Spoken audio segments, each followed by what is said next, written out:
నమస్తే, welcome to our channel. నేను సిరి. గత ప్రభుత్వంలో జరిగిన మద్యం దోపిడీ గురించి అసెంబ్లీ అయితే శ్వేతపత్రం రిలీజ్ చేశారు. 18,860 కోట్ల రూపాయల నష్టం జరిగిందని చెప్పేసి, 1,00,000 కోట్ల కుంభకోణం జరిగిందని చెప్పేసి అయితే శ్వేతపత్రం అయితే రిలీజ్ చేయడం జరిగింది. దీని మీద సిఐడి విచారణతో పాటు ఈడీ సహాయం కూడా తీసుకోవాలని చెప్పేసి చంద్రబాబు నాయుడు గారు చెప్పడం జరిగింది. మరి దీని మీద ఇంకా మరికొన్ని విషయాలు మనకు తెలియజేయడానికి మనతో పాటు ఉన్నారు ప్రముఖ సీనియర్ జర్నలిస్ట్ డాక్టర్ దుర్గావడ్లమణి గారు. నమస్కారం మేడం. నమస్తే అండి. మనం ఇప్పుడు చూస్తున్నట్టయితే నిన్న అసెంబ్లీలో గత ప్రభుత్వంలో జరిగిన మద్యం దోపిడీ గురించి ఏదైతే ఉందో దాని మీద శ్వేతపత్రం రిలీజ్ చేశారు చంద్రబాబు నాయుడు గారు. అండ్ అట్లనే ఎంత దోపిడీ జరిగిందా, ఎంత నష్టం జరిగింది అనేది కూడా మనకి చక్కగా వివరించడం జరిగింది. 18,860 కోట్ల రూపాయల నష్టం జరిగిందని, 1,00,000 కోట్లకు పైన అయితే నగదు రూపంలోనే తీసుకున్నారని చెప్పేసి మరి చెప్పడం జరిగింది. సో అసలు ఏం జరిగింది అంటే, ఇంత జరుగుతున్నా కూడా ఎందుకు అప్పుడున్న గవర్నమెంట్ ఎందుకు పట్టించుకోలేకపోయింది? అంటే ఆ గవర్నమెంట్ దోచుకుందా, లేకపోతే ఏం జరిగింది అంత అమౌంట్? అంటే ఇప్పుడు చూస్తుంటే ఢిల్లీ లిక్కర్ స్కామ్ మనం చూసాం, 100 కోట్లు అంటున్నాం, ఇక్కడ 1,00,000 కోట్లు అంటున్నారు. మరి ఏంటంటారు? మీరు చెప్పింది కరెక్ట్ అండి. ఢిల్లీ లిక్కర్ స్కామ్ తీసుకుంటే 100 కోట్లు, మొత్తం 200 కోట్లు అనుకోండి. 100 కోట్లలో కవిత గారు ఇరుక్కున్నారు అనేది ఒక టాక్. ఆవిడని అరెస్ట్ చేశారు. ఈవెన్ కేజ్రీవాల్ని అరెస్ట్ చేశారు. సిసోడియా కూడా అందులో ఇరుక్కున్నారు. ఫస్ట్ సిసోడియాని కూడా అరెస్ట్ చేశారు కదా. మీరు 18,860 కోట్లు అన్నారండి. కాదు, 30,000 కోట్ల పైనే నిన్న పవన్ కళ్యాణ్ గారు కూడా అంటున్నారు. సో టోటల్గా చూసుకుంటే వీళ్ళు ఏం చేశారంటే, దాన్ని యాక్చువల్గా డిజిటల్ పేమెంట్స్ కదా ఇప్పుడంతా కూడా. కేంద్రం మొత్తుకునేది అదే. మనం చూస్తే రోడ్డు మీదకి వెళ్తే మనకి కూరలేంటి పళ్ళేంటి అందరికీ మనం డిజిటల్ పేమెంట్ చేస్తున్నాం. తోపుడు బళ్ళు మెయిన్గా, అంటే మన జగన్ గారికి ఎంతో ఇష్టమైన తోపుడు బళ్ళ మీద కూడా మనం డిజిటల్ పేమెంట్ చేస్తున్నాం. కానీ మరి ఇంత గొప్ప అంటే ముఖ్యమంత్రి జగన్మోహన్ రెడ్డి ఆ రోజుల్లో 2019 నుంచి 24 వరకు ఉన్న మాజీ ముఖ్యమంత్రి ఎవరైతే ఉన్నారో ఆయన మాత్రం పాప డిజిటల్ పేమెంట్స్ చేయించారు. అంటే మరి ఏంటి, ఆయనకి లెక్కలు రావా, లేకపోతే డిజిటల్ అంటే ఏంటో తెలియదా? మనకు తెలియదు అందులో ఏం కుంభకోణం ఉందో. సో మొత్తానికి ఆయన చేసిన పని ఏంటంటే, మద్యం కుంభకోణం ఎందుకు వచ్చిందంటే, వాళ్ళు ప్రతిరోజు డబ్బులే తీసుకోవటం, పేమెంట్స్ అని తాగిన వాళ్ళు డబ్బులు ఇచ్చేస్తారు. ఇచ్చాక వెంటనే దాన్ని గవర్నమెంట్కి పంపించాలి కదా. ఈ రోజు ఎంత వచ్చింది, ఆదాయ వ్యయాలు పట్టిక ఉంటుంది కదా. రాత్రి అయ్యేసరికి దాని లెక్కలు తేల్చాలి. పొద్దున్న నుంచి సాయంకాలం వరకు టైం బౌండ్ ఉంటుంది. అది వాళ్ళు అలా చేయలేదు. చేయకుండా 4 రోజుల తర్వాత కొంత గవర్నమెంట్కి, మిగిలిందంతా ఎవరికి వెళ్తుంది? జగన్మోహన్ రెడ్డి గారికి. అట్లా అంటే అప్పట్లో వార్తలు కూడా వచ్చాయి ఏంటంటే, ఈ ఏదైతే మద్యం ఇట్లా డబ్బుల రూపంలో తీసుకుంటున్నారో ఆ డబ్బులన్నీ కూడా తాడేపల్లి ప్యాలెస్కి చేరుతున్నాయి అని చెప్పేసి కూడా అప్పట్లో కొన్ని వార్తలు వచ్చాయి. పురంధేశ్వరి గారు కూడా దీని మీద మాట్లాడడం జరిగింది. పురంధేశ్వరి గారు అప్పట్లోనే దీని మీద మద్యం కుంభకోణం జరుగుతుందని వారు మాట్లాడటం జరిగింది. మీరు చెప్పింది కరెక్ట్. అయితే ఇప్పుడు ఈ డబ్బు మొత్తం లెక్కేస్తే 1,00,000 కోట్లు అనుకోండి. ఓకే, ఇంచుమించు మొత్తం అంటే ఆ ప్రతి పైసా లెక్కేస్తే 1,00,000 కోట్లు దాటుతుందేమో కూడా. 1,00,000 కోట్లు మద్యం కుంభకోణం జరిగితే నిన్న 4వ శ్వేతపత్రం అది విడుదల చేశారు చంద్రబాబు నాయుడు గారు. ఆల్రెడీ 3 అయిపోయాయి. దీన్ని భయపడి దీనికి ఆయన శాసనసభకి రాకుండా జగన్మోహన్ రెడ్డి ఢిల్లీ వెళ్ళి ధర్నా చేస్తున్నాడు. మీకు అర్థమైందా? అంటే ఎక్కడ ప్రశ్నలు అడుగుతారు దీని మీద అని చెప్పి తప్పించుకోవడానికి ఇట్లాంటివన్నీ. ఇప్పుడు ఆ 3 శ్వేతపత్రాలకే ఆన్సర్ ఇవ్వాలి. ముఖ్యంగా ఈ మద్యం కుంభకోణం ఏదైతే ఉందో ఇది చాలా పెద్దది కదా స్కామ్. మరి ఒక కవిత, ఒక కేజ్రీవాల్, ఒక సిసోడియా వీళ్ళు పట్టుబడ్డప్పుడు మరి జగన్మోహన్ రెడ్డిని ఏం చేయాలి? ఆయనకి వెంటనే జైల్లో వేయాలి కదా. ఇవన్నీ కూడా అసలు మొత్తం ఇందులో ఇరుక్కున్న వాళ్ళందరూ ఎవరు, ఈ అధికారులు అవి కూడా చూడాలి. దీని వెనకాల ఎవరి కుంభకోణం ఉంది. మొత్తం డిస్టిలరీస్ అన్ని మూయించేసి గత ప్రభుత్వంలో ఉన్న అంతకు ముందున్న మంచి మంచి బ్రాండ్స్ అంతా మార్కెట్లోకి రాకుండా చేసి, ఈ జే బ్రాండ్ ఏదైతే ఉందో వీళ్ళు 38 రకాలు మద్యాలు బయటకు తీసుకొచ్చి, ఆ మద్యాలు కూడా ఎలాగా, ఇప్పుడు మద్యం తయారీ అనేది ఒక సిస్టమ్ ఉంటుంది కదా. ఇప్పుడు మద్యం తయారయ్యాక దానికి కొంచెం టైం ఉంటుంది అన్నమాట. వెంటనే మార్కెట్లోకి విడుదల చేయరు. అది దాన్ని ఏమంటారు, పులిబెడ్డం వాట్ ఎవర్, మనకు తెలియదు ఎగ్జాక్ట్ ప్రాసెస్ ఏదైతే ఉందో. ఆ ప్రాసెస్లో ఇంకొంచెం రోజులు దాన్ని ఉంచాలి. అప్పుడే ఆ మద్యం కరెక్ట్గా తయారవుతుంది అనమాట. అలా చెయ్యకుండా వీళ్ళు హడావిడిగా మార్కెట్కి పంపించేసేవారు. దానివల్ల ఏమవుతుంది, వీళ్ళు చేసిన ఈ నాసిరకం మద్యాలు ఏవైతే ఉన్నాయో ఇవన్నీ కూడా కిడ్నీ మీద, లివర్ పైన బాగా ఎఫెక్ట్ ఇచ్చాయి. మీరు ఇవాళ కనుక వెళ్ళి హాస్పిటల్స్లో అడిగితే అసలు ఎంతమంది చనిపోయారు, దేనివల్ల చనిపోయారో లెక్కలు తీస్తే ఈయన 31 మందిని చంపేశారు ఈ గవర్నమెంట్ వచ్చాక, ఏది తెలుగుదేశం అవును, కూటమి అవును. వచ్చాక అంటున్నాడు కదా. అంటే ఈయన చంపించి దాన్ని వీళ్ళ మీద నెడుతున్నారు, అది వేరే విషయం.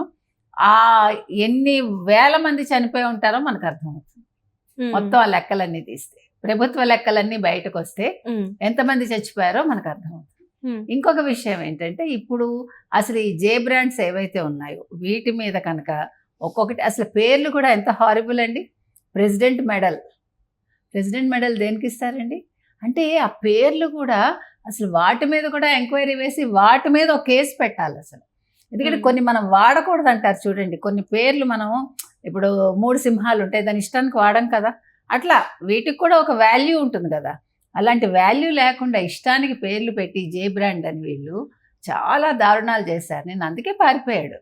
ఇంకొకటి అసలు ఆ 3 శ్వేతపత్రాలు ఇవన్నీ కలిపితే కూడా అతనికి మరి ఎంతకాలం జైలు శిక్ష పడుతుందో మనకు తెలియదు.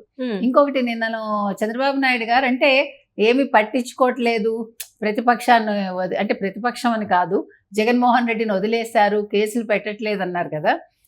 చంద్రబాబు నాయుడు గారు ఒకటే చెప్తున్నారు, మీరు తొందరపడి దాడులు చేయకండి, ఎవరు కూడా చట్టపరంగా వాళ్ళని శిక్షిద్దామన్నారు. అందుకు అనుగుణంగానే నిన్నను ఆయన అసెంబ్లీలో ఏం చెప్పారంటే, సిబిఐ ఈడీ ఎంక్వైరీ వేద్దాం, అవసరమైతే ఈడీ ఎంక్వైరీ కూడా ఈ మద్యం కుంభకోణం మీద వేయాలన్నారు. అది మనం ఆహ్వానించాలి.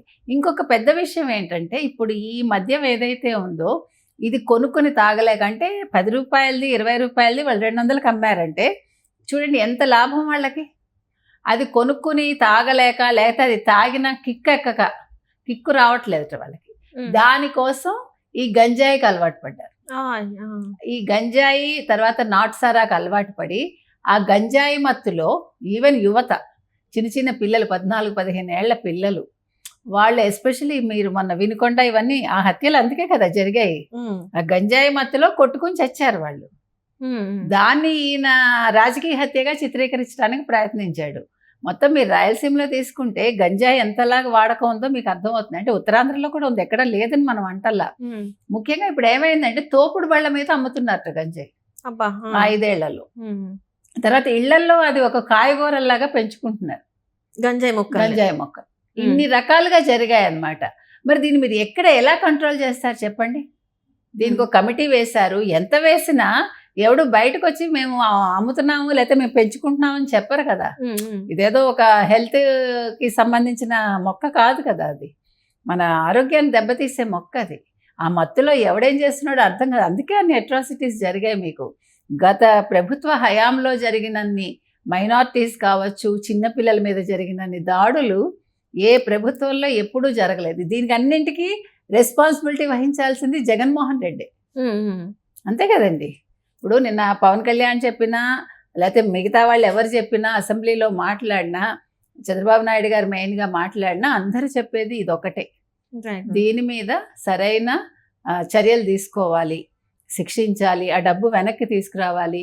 ఇప్పుడు 18,000 కోట్లు అన్నారు ఇందాక మీరు, 18,860. సరే కనీసం అందులో ఒక 15,000 కోట్లు వస్తే, 15,000 కోట్లు ఇవాళ మనం కేంద్రం నుంచి తెచ్చుకున్నాం కదండి. ఈ 15,000 ఉంటే పోలవరం పనులు అయిపోయేవి, లేదంటే అమరావతి అభివృద్ధి చెందేది కదా. నిన్న పవన్ కళ్యాణ్ చెప్పినా, శాసనసభలో ఎవరు చెప్పినా అదే చెప్పారు.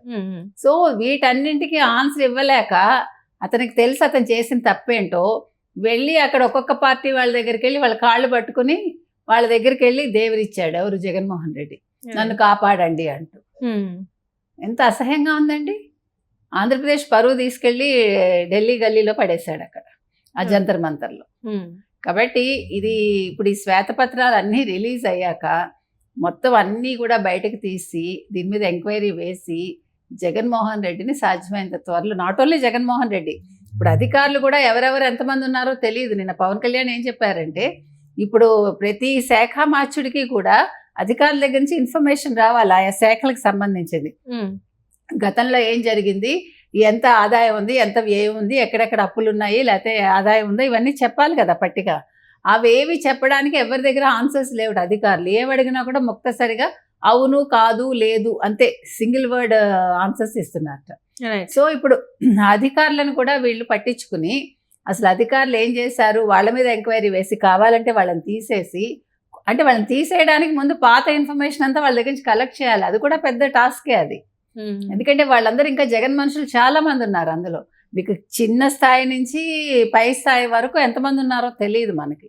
సో ఇవన్నీ కూడా అంటే చాలా కాంప్లికేటెడ్గా ఉంది ప్రభుత్వానికి, ప్రభుత్వం నడపడానికి. ఇవన్నీ కూడా చిన్న చిన్న విషయాలే కానీ చాలా పెద్ద విషయాలుగా ఉన్నాయి. కాబట్టి ఇవన్నీ సరి చేయడానికి ఇంకో ఏడాది పడుతుందండి. సో ఇంకా పనిలో పని ఇప్పుడు ఇంకో విషయం ఏంటంటే మనం మాట్లాడుకోవాల్సింది వాసుదేవరెడ్డి పరారీలో ఉంది.